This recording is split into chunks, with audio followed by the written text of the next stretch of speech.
Hello friends, तो स्वागत है आपका अपने यूट्यूब चैनल यूजीएम लर्निंग पाठशाला में। आज हम आपके लिए लेकर आए हैं बेसिक मैथ्स का पहला लेक्चर, जिसमें हम आपको सिखाएंगे परिमेय संख्याएं।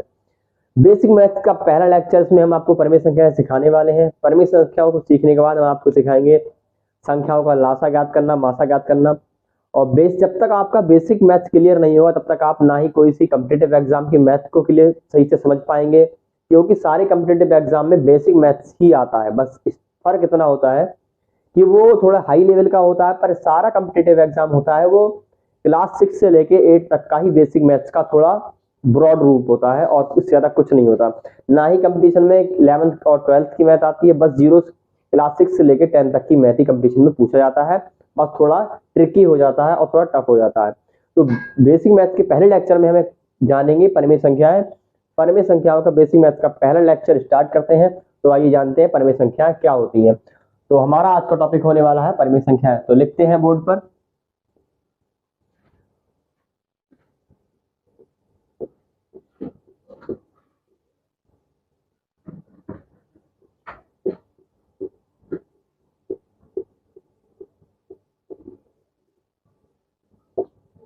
परिमेय संख्याएं,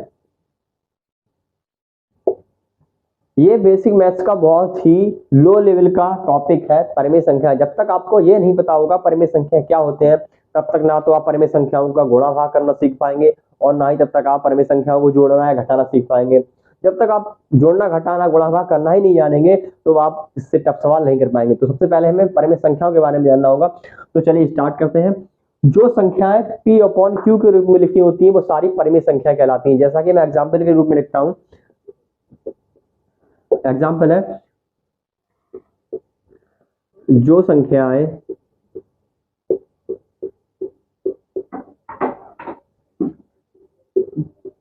P अपॉन Q के रूप में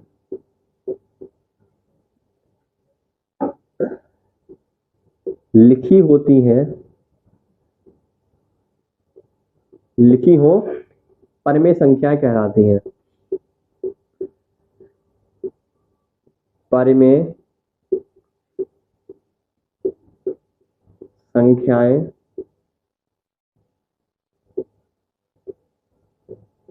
कहलाती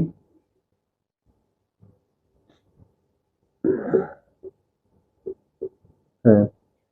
जैसा कि यहाँ डेफिनेशन मान लो या एक पॉइंट मान लो लिखा हुआ है, जो संख्या P अपॉन Q के रूप में लिखी होती है वो सारी संख्याएं परिमेय संख्याएं कहलाती हैं। एग्जाम्पल के रूप में लिखते हैं ऐसे कि ये संख्या लिखी हुई है 2/3, 4/5, 5/2, 7/2, 1/2। तो एक्सेट्रा ऐसे ही लिख सकते हैं etc। जब संख्या इस फॉर्म में लिखी हो 2/3, 4/3, जैसे P के स्थान पे यहाँ पे 2 है और Q के स्थान पे 3 है, तो ये सारी संख्याएं वो P अपॉन Q के रूप में लिखी हुई है। ये तो सारी ये संख्याएं परिमेय संख्याएं हो गई। अब एक थोड़ा और जान लेते हैं, जैसे कि इसका ये मान लीजिए फर्स्ट है और सेकंड पॉइंट मान लेते हैं, जैसे 2, 4, 5। ये संख्याएं भी परिमेय संख्या ही है, क्योंकि हम अगर 2 के बटे में 1 लिख दें, 4 के बटे में 1 लिख दें, 5 के बटे में 1 लिख दें, तो भी ये P अपॉन Q के रूप में लिखी जा सकती हैं। तो इन संख्याओं को ही हम परिमेय संख्या ही कहेंगे। ये भी परिमेय संख्या ही है। अगर 2 सीधा 2 लिखा है, 4 लिखा है, 5 लिखा है, तो आप ऐसा नहीं कह सकते कि ये परिमेय संख्या नहीं है। ये भी परिमेय संख्या ही है, क्योंकि इनके बटे में 1 लिखा जा सकता है। बस आपको भी जानना होगा इनकी, जब किसी संख्या के ऐसे 5/0 लिखा है, अब कोई संख्या है, तीसरा पॉइंट लेते हैं, जैसे यहाँ पे लिखा है 4/0, तो ये परिमेय संख्या नहीं है। जब किसी संख्या के बटे में 0 लिखा है तो वो परिमेय संख्या नहीं है। बस हर में 0 के अलावा कोई सी भी संख्या हो तो सारी संख्याएं परिमेय संख्याएं कहलाती हैं। बस हर में 0 नहीं होना चाहिए। तो आप अब तक तो ये तो क्लियर हो गया होगा कि परिमेय संख्या क्या कहलाती है। जो संख्या P अपॉन Q के रूप में लिखी गई है, जैसा कि यहाँ आपने क्या लिखा हुआ, जो संख्या P अपॉन Q के रूप में लिखी जाती है सारी संख्याएं परिमेय संख्या कहलाती है। पहला पॉइंट हमने आपको दिखाया 2/3, 4/5, 5/2, इस टाइप की जो संख्याएं होती हैं वो सारी परिमेय संख्याएं हैं। दूसरा पॉइंट जैसे 2, 4, 5, आगे ऐसी संख्या लिखते चले हैं तो सारी परिमेय संख्याएं हैं। उसके बाद 4/0 ये परिमेय संख्या नहीं है।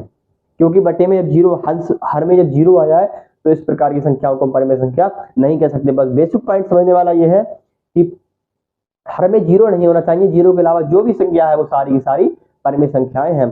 तो ये तो आपका टॉपिक क्लियर हो गया होगा कि परिमेय संख्या क्या किसे कहते हैं। ये बेसिक था परिमेय संख्याओं का। इसके बाद हम परिमेय संख्याओं का सीखेंगे, परिमेय संख्याओं को जोड़ना, परिमेय संख्या को घटाना, और परिमेय संख्याओं को गुणा करना, परिमेय संख्याओं का भाग करना।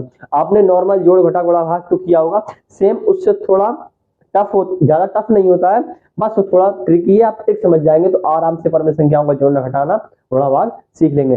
तो इससे तो चलिए स्टार्ट करते हैं परिमेय संख्याओं का जोड़ना।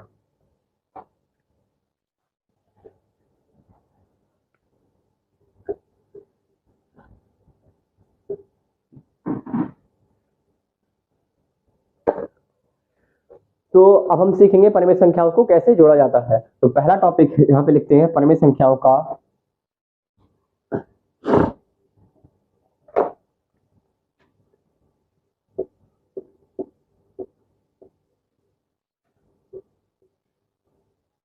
परिमेय संख्याओं का जोड़ना।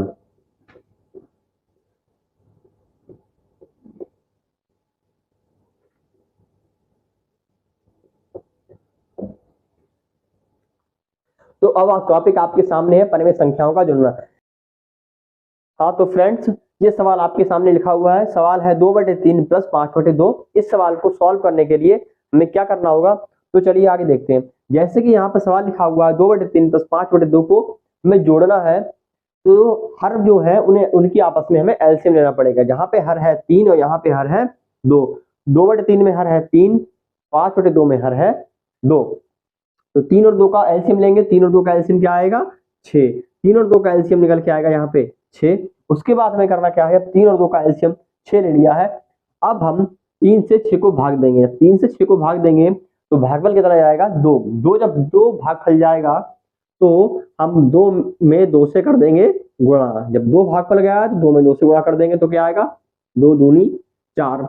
अब हम 2 से करेंगे 6 को भाग, तो भागफल कितना जाएगा 3। 2 से 6 को भाग जाएंगे 2 3 6, 3 से हम 5 को गुणा कर देंगे तो 5 3 15। यहाँ पे निकल के आपके सामने आ चुका है। अब एक ट्रिक आपके सामने और भी है। अगर आप ये भाग ना करके देखो कि 3 से 6 को भाग दो, 2 से 6 को भाग दो, जब आपने 3 और 2 का आपस में गुणा करके 6 लिखा है, एलसीएम नहीं ले सके आप आसानी से, आपने गुणा किया है, तो आप एक ट्रिक और लगा सकते हैं। यहाँ सीधा सीधा 2 और 2 की गुणा कर सकते थे, 5 और 3 की गुणा कर सकते थे, जिसे हम कहते हैं क्रॉस मल्टीपल ट्रिक। हम क्रॉस मल्टीपल कर सकते थे, कैची गुणा जिसे बोलते हैं, कर सकते थे। 2 की 2 से गुणा करते 4 लिख देते, 5 की सीधा 3 से गुणा करते 15 लिख देते।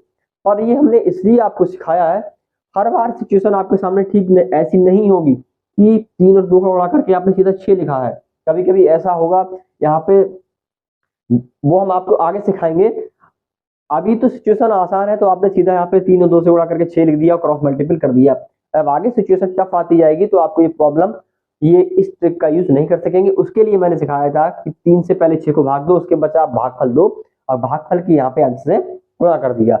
ये हमने इसलिए आपको सिखाया था ताकि आपको आगे परेशानी ना हो। तो इस सवाल को 15 और 4 को जोड़ते हैं तो यहाँ पे क्या आएगा 19 और 19/6। ये इस सवाल का आंसर है।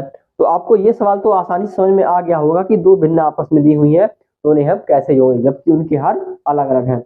अब हम एक सवाल आपके लिए और सिखाते हैं ताकि आप और आसानी से सीख सकें भिन्नों का जोड़। तो एक सवाल और ले लेते हैं, चलिए। जैसे सवाल है 5/4 प्लस 7/3। इन दोनों भिन्नों को हमें आपस में जोड़ना है, तो क्या करना पड़ेगा, करना ये पड़ेगा ठीक उसी प्रकार हमें इन दोनों का 4 और 3 हर का लासा लेना है। तो लासा 4 और 3 का क्या आएगा, 4 और 3 का लासा आएगा 12। तो यहाँ पे लिख लेते हैं 12। अब 4 से या तो आप एक काम कर सकते हैं, सीधा क्रॉस मल्टीपल कर सकते हैं। 5 की 3 से गुणा कितनी आएगी 15, और 7 की 4 से गुणा कितनी आएगी 28। उसके बाद क्या करना है, आपको इन दोनों को आपस में जोड़ देना है और बटे में जो है वो लिख देना है। तो 8 और 5 यहाँ पे कितने होते हैं 13 का 3, 2 और 1 3, और हासिल का हो गया 4, तो 43/12। ये आपका आंसर आ चुका है।